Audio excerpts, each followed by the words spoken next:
Anak bayi ngeden-ngeden pas pup, mukanya merah, nangis-nangis.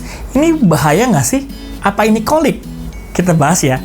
Saya Dr. Lucky, spesialis anak. Selamat datang di channel Dr. Lucky TV.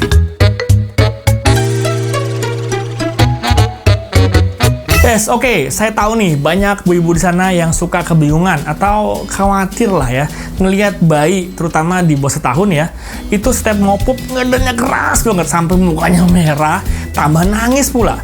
Makin panik nggak? Ya kan, panik. Nah, sebelum dijelasin nih, bentar-bentar. Subscribe dulu ya kan, tinggal klik biar nggak ketinggalan video-video berikutnya. Oke, kita bahas normal dulu ya. Nih, mohon maaf nih kalau rasanya agak-agak jorok gitu. Karena kita sekarang ini lagi ngomongin tentang perpupan, ya, terutama perpupan bayi.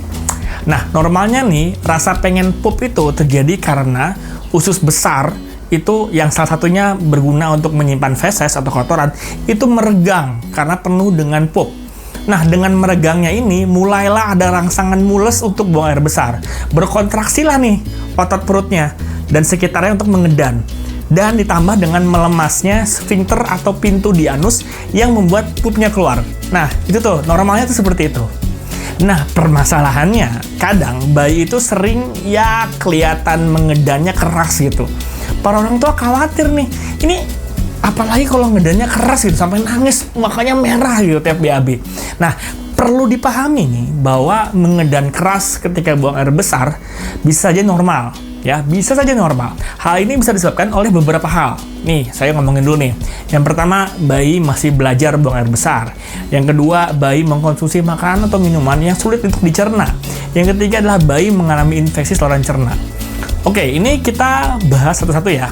Yang pertama, bayi sedang belajar buang air besar. Bayi yang baru lahir sampai sekiranya sekitar usia 9 bulan, itu belum memiliki kontrol penuh atas otot pencernaannya ya. Belum matang lah cara ngedennya. Otot perutnya belum cukup kuat untuk memberikan tekanan.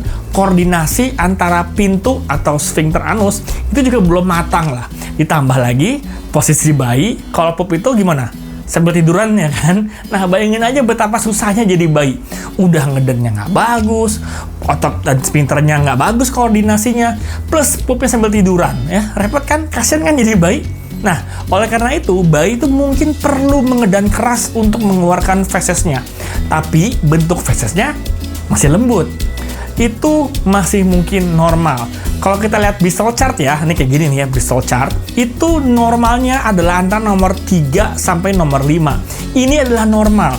Bahasa medisnya adalah infant dyschezia. Jadi, anak yang ngeden tapi Bristol chart 3 sampai 5, ini masih mungkin normal ya. Yang kedua, bayi mengkonsumsi makanan atau minuman yang sulit dicerna. Untuk bayi di bawah 6 bulan, ASI adalah makanan terbaik. Nah, kalau sulfur gimana? Ya, sulfur kan memang dibuat untuk mengikuti isinya dan fungsi dari ASI. Tapi ya tetap ada risikonya ya. Salah satunya adalah lebih sulit dicerna. Nah, dalam hubungannya dengan bahasan kali ini, jadi bisa saja si sulfur itu membuat pup jadi lebih keras dan membuat bayi lebih sulit buang air besar. Nah, untuk bayi yang sudah mulai MPASI, beberapa makanan atau minuman seperti susu sapi, turunan juga ya, kayak keju, yogurt, buah-buahan atau sayuran yang terlalu banyak atau yang tidak pernah makan sayur tebu sama sekali, itu bisa menyebabkan fesesnya menjadi lebih keras. Nah, ini bisa membuat bayi jadi lebih sulit untuk buang air besar. Nah, yang ketiga yaitu bayi mengalami kelainan di saluran cerna. Ini sebenarnya jarang ya, tapi bisa aja terjadi. Penyakit seperti konstipasi fungsional, megakolon kongenital, kelainan pencernaan itu bisa banget membuat bayi sulit BAB. Nah, yang ini tuh harus diperiksa ke dokter sih. Oke, kalau gitu kapan nih bayi ngeden-ngeden itu perlu diperiksa ke dokter biar nggak khawatir gitu ya kan? Nah, jika bayi mengedan keras ketika buang air besar, disertai dengan gejala-gejala yang berikut saya sebut ini, sebaiknya diperiksa ke dokter. Yang pertama adalah buang air besarnya kurang dari 2 kali seminggu.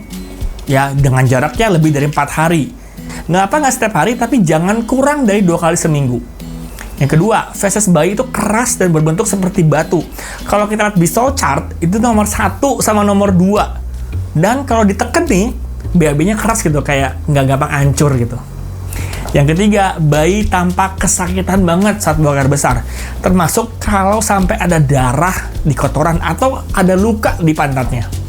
Yang terakhir adalah bayi rewel dan menangis saat buang air besar yang sangat berlebihan, nggak bisa ngapa-ngapain, sampai bener-bener kesakitan banget gitu. Nah, jika bayi nih mengedan keras ketika buang air besar, orang tua tuh dapat melakukan beberapa hal nih untuk membantu. Di antaranya adalah 1, berikan bayi cukup cairan, minum yang cukup nih, terutama untuk bayi di atas 6 bulan. Kalau di bawah 6 bulan udah ASI aja. Tapi di atas 6 bulan itu airnya harus cukup. Kalau anak usia 6 sampai 12 bulan kira-kira sekitar 200 ml. Kalau lebih dari setahun, itu cukupi kebutuhan cairannya. Yang kedua, berikan bayi makanan yang mudah dicerna. Ya, jangan yang susah dicerna. Yang ketiga, kita bisa bantu pijat perut bayi secara lembut dengan gerakan ILU, ya kan? Dan gerakan seperti kakinya seperti menggoyang sepeda. Lalu berikutnya juga ajak bayi untuk buang air besar secara rutin. Rangsang dengan posisi seperti mengedan, ya, yaitu jongkok. Nah gitu ya, semoga ini menjelaskan. Jadi kalau mengedan keras ketika buang air besar itu bisa saja normal pada bayi. Namun, jika disertai dengan gejala-gejala tertentu, sebaiknya bayi diperiksakan ke dokter. Oke, semoga videonya menjelaskan. Kalau masih bingung, boleh subscribe, terus komentar di bawah ya. Sampai ketemu di video berikutnya.